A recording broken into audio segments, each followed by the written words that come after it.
As investigators comb through the wreckage of this deadly cargo plane crash, UPS and FedEx have grounded their combined fleet of more than 50 McDonnell Douglas MD-11 cargo planes following the crash in Kentucky that exploded in a giant fireball. The city's mayor Craig Greenberg has also announced that the death toll from the crash has gone up. It's with a heavy heart that I announce that an additional victim has been located at the crash site this evening.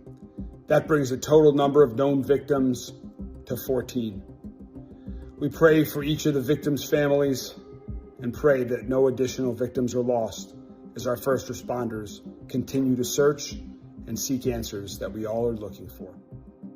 The Federal Aviation Administration also issued an emergency airworthiness directive requiring the planes to be inspected before they can fly again. Notices to not fly were sent to the cockpits of UPS pilots as the grounding order was issued, telling them they are not to depart effective immediately. A UPS spokesperson said, "Nothing is more important to us than the safety of our employees and the communities we serve." The McDonnell Douglas MD-11, originally built in 1991, never saw much commercial success as a passenger aircraft. So it was sold to UPS in 2006 and converted into a freighter aircraft. The plane's manufacturer, McDonnell Douglas, then merged with Boeing in 1997, making this technically another Boeing aircraft incident. The plane was carrying upwards of 140,000 litres of jet fuel. After takeoff, the plane failed to gain more than 60 metres of altitude before plummeting back to the Earth.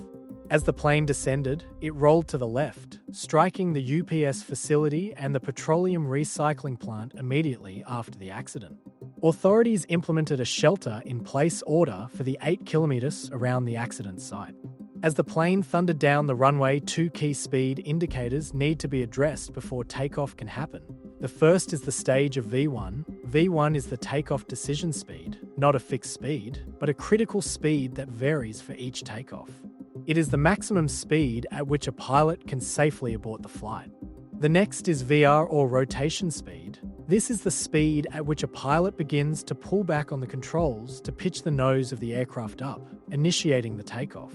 Rotation speed is a point of no return for the plane as the aircraft is going too fast to stop on the limited remaining runway path. The pilots may opt to abort the takeoff and stop the aircraft during V1. If the plane suffers an engine failure, they can still continue to take off. Planes like the MD-11 are able to take off and climb with a single engine failure. The MD-11 is a tri-jet, meaning it has an engine on each wing and a third engine up on the tail.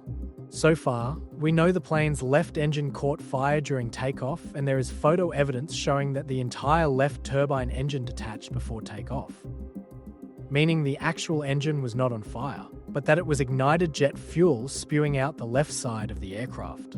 The plane's tail-mounted engine had a compressor stall with one failed engine.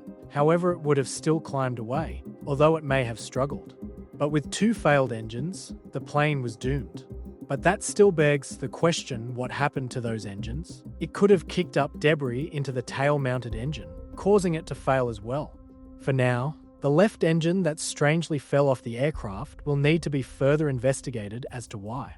Reports say it will take months or even a year before investigators determine what ultimately caused the crash.